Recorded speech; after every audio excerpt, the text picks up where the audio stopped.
Europe जाने के ख्वाहिशमंद अफराद भी अब आसानी से वीजा लगवा सकते हैं। गैर कानूनी तरीकों की बजाय अपनाएं आसान और कानूनी रास्ते। There are three type of visas residency that currently Spain is offering. मैं आपको उन वीज़ास के बारे में बताऊंगा कि आप किन तरीकों से यूरोप बिलखसूस स्पेन जा सकते हैं।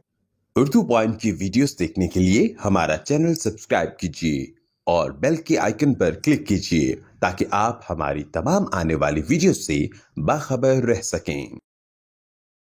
अस्सलाम वालेकुम, उर्दू पॉइंट में खुशामदीद। मैं हूं आपका मेज़बान उस्मान भट्ट। नाज़रीन, एशियन कंट्रीज़ जिनमें पाकिस्तान, इंडिया, बांग्लादेश और दीगर कई ममालिक हैं, वहाँ की आवाम की ख्वाहिश होती है अगर अपने मुल्क में रोज़गार नहीं मिल रहा तो किसी तरह यूरोप चले जाएं। और यूरोप जाने के लिए कई तरीके अपनाए जाते हैं, जिनमें कुछ लोग डंकी लगाते हैं, कुछ लोग स्टडी वीज़ा अप्लाई करते हैं और कुछ लोग कोशिश करते हैं कि वहाँ की लड़कियाँ मिल जाएँ और उनसे शादी करके यूरोप में सेटल हो जाएँ। लेकिन यूरोप जाने के बहुत से दीगर और आसान और कई ऐसे तरीके हैं जिनके बारे में आज तक किसी ने डिस्कस नहीं किया।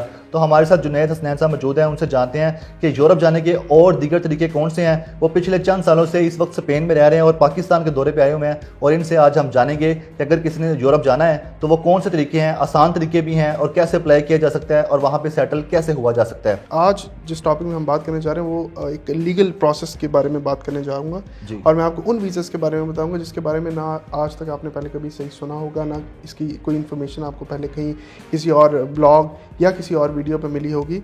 और इसके ऊपर आपको मतलब एक इन्फॉर्मेशन भी मिलेगी और इसमें आपको पता भी चलेगा कि आप और किन तरीक़ों से स्पेन बिलखसूस यूरोप बिलखसूस स्पेन जा सकते हैं। राइट। तो there are three type of visas residency that currently Spain is offering, जिसमें गोल्डन वीज़ा है, नॉन लुक्रेटिव वीज़ा है, एंटरप्रेन्योर वीज़ा है। अब स्टेप बाय स्टेप अगर मैं अब नॉन लुक्रेटिव वीज़ा की बात करूँ तो non lucrative visa many years ago Spanish government ने अमेरिकन्स के लिए इंट्रोड्यूस कराया था, जिसमें जो लोग लीगल रेजिडेंट वहाँ पे रहना चाह रहे हैं, लीगली रिजाइड करना चाह रहे हैं स्पेन में अलॉन्ग विद देयर फैमिलीज़, उनके लिए ये इंट्रोड्यूस किया था। ये वीज़ा आप किसी भी एम्बेसी, अपनी जो आपके कंट्री की जो एम्बेसी है, आप पाकिस्तान में रह रहे हैं चाहे आप गल्फ़ में रह रहे हैं, आपको just reach out, you just have to reach out to the local embassy और वहाँ पे अपनी डॉक्यूमेंटेशन सबमिट करानी है। और उसमें कुछ फ़ंड्स हैं जो आपको शो कराने होते हैं, लाइक 7,000 यूरोज़, और इन कलेक्टिवली लाइक 30 to 40,000 यूरोज़ होने चाहिए पर पर्सन। और अगर फैमिली है तो 4,000 आपकी स्पाउस पर हेड के हिसाब से, और अगर किड्स हैं आपके 2,000 के हिसाब से।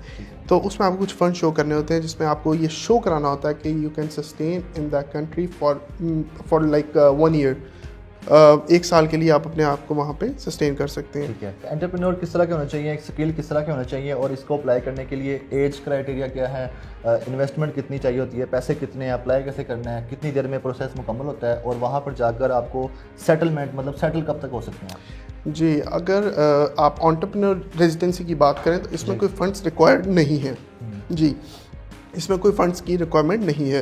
इसमें आपको कोई वेल्थ शो नहीं करनी, इसमें जस्ट आपको एक अच्छा बिजनेस प्लान शो करना है जो कि इनोवेटिव हो, स्केलेबल हो, बिजनेस स्केलेबल हो, जॉब्स क्रिएशन हो, स्पेनिश गवर्नमेंट को उसमें बेनिफिट नज़र आए in the long term. IT sector से हो तो वेल एंड गुड, क्योंकि वो प्रेफर करते हैं कि कुछ ऐसा हो कि जो डिफरेंट हो। अगर आप नॉर्मल मतलब कोई रेस्टोरेंट बनाते हैं या कोई आप सुपरमार्केट बनाते हैं या कोई मतलब कोई ट्रेडिशनल बिजनेस करते हैं तो ये उस पर्टिकुलर कैटेगरी में नहीं आएगा। ये एंटरप्रेन्योर रेजिडेंसी या एंटरप्रेन्योर जो वीज़ा है ये सिर्फ उस कैटेगरी में आएगा जो थोड़ा इनोवेटिव होगा। इसमें आपको कोई भी फंड्स शो करने की ज़रूरत नहीं है, as long as your business model and your business plan is strong enough, is good. It mean कि अगर कोई शख्स सोचता है कि मैं बाहर के मुल्क जाऊंगा, यूरोप में जाऊंगा, किसी भी मुल्क में, वहाँ पे अपना कोई रेस्टोरेंट बना लूँगा, कोई सोचता है मैं वहाँ पे अपना स्टूडियो बना लूँगा, फिल्म शूटिंग का या फोटोग्राफी का स्टूडियो बना लूँगा, कोई सोचता है मैं वहाँ पे अपना म्यूजिकल क्लासेस दूँगा, डांस की क्लासेस दूँगा, अपना बनाऊँगा, स्किल है मेरे पास, फॉर एग्जांपल कोई डांसर है तो ये सोचता है, तो इस तरह के लोग हैं, इनके लिए ये चीज़ें हैं। नहीं जी, ये जो ट्रेडिशनल बिजनेस है जैसा मैंने कहा ये इस कैटेगरी के अंदर नहीं आते। मतलब आपको इसमें कुछ इनोवेशन शो करनी चाहिए। लेकिन अगर आप अपना स्टूडियो भी बनाते तो उसमें कुछ इनोवेशन नज़र आनी चाहिए। अगर आप कोई सैलून भी बनाते उसमें भी कोई इनोवेशन नज़र आनी चाहिए। कोई रेस्टोरेंट बनाते उसमें भी कोई इनोवेशन नज़र आनी, हाँ कुछ नया नज़र आना चाहिए। बिजनेस स्केलेबल होना चाहिए, जॉब्स क्रिएशन होना चाहिए, स्पेनिश इकोनॉमी को बेनिफिट होना चाहिए। मतलब ये सारी जो ट्रेडिशनल बिजनेस है ये इसमें काउंट नहीं होते। ठीक है।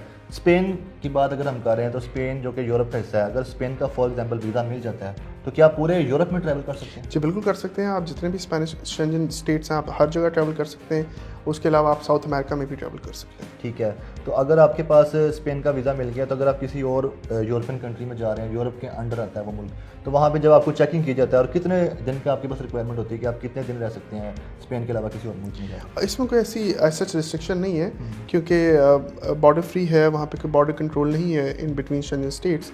तो as long as you have your residency valid, you can travel any way you want. ठीक है, कहा जाता है कि इटली और स्पेन और इस तरह के दो और ममालिक हैं जिनके बारे में ये बात रखी जाती है कि इनको जल्दी वीज़ा मिल जाते हैं, यहाँ के जल्दी अप्लाई हो जाता है, जल्दी से आपको एंट्री मिल जाती है यूरोप में। तो अक्सर जो लोग टंकी लगा के जाते हैं वो पहले इटली के लिए लगाते हैं। जी ऐसा ही है, लेकिन उसमें भी कुछ कैटेगरीज आती हैं।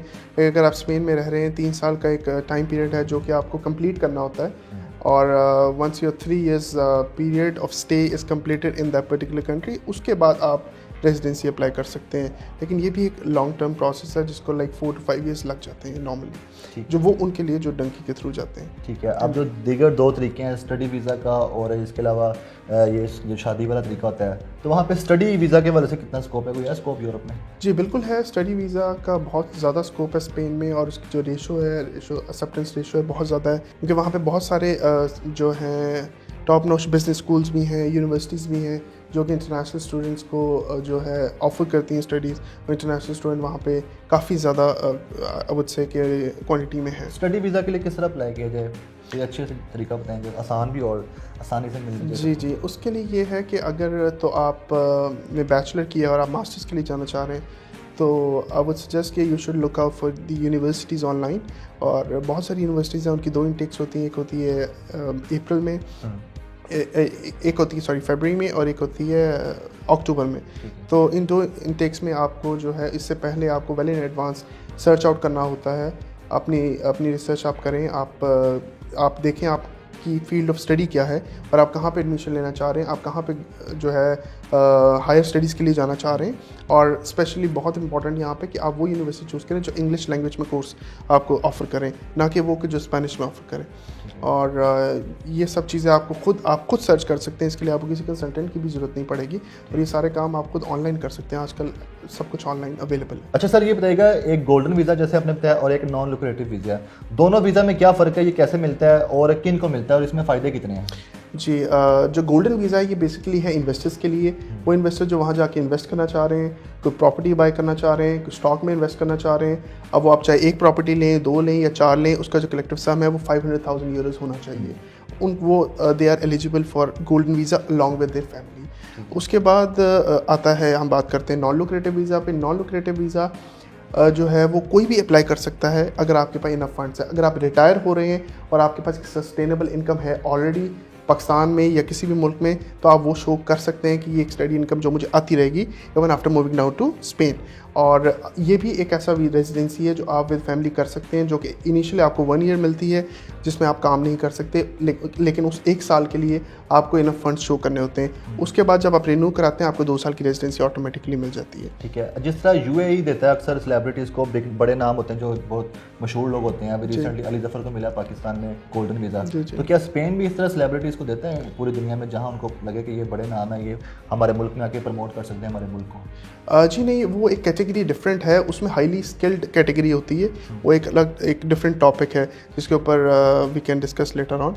लेकिन वो हाईली स्किल्ड प्रोफेशनल्स होते हैं जिनको वीज़ास मिलते हैं, उसमें पीएचडी डॉक्टर्स होल्डर्स भी होते हैं, पीएचडी होल्डर्स भी होते हैं, डॉक्टर्स भी होते हैं, इंजीनियर्स भी होते हैं। और वो उसका एक जो प्रोसेस है वो सिमिलर है, लेकिन उसके लिए कुछ डॉक्यूमेंटेशन और कुछ रिक्वायरमेंट डिफरेंट है।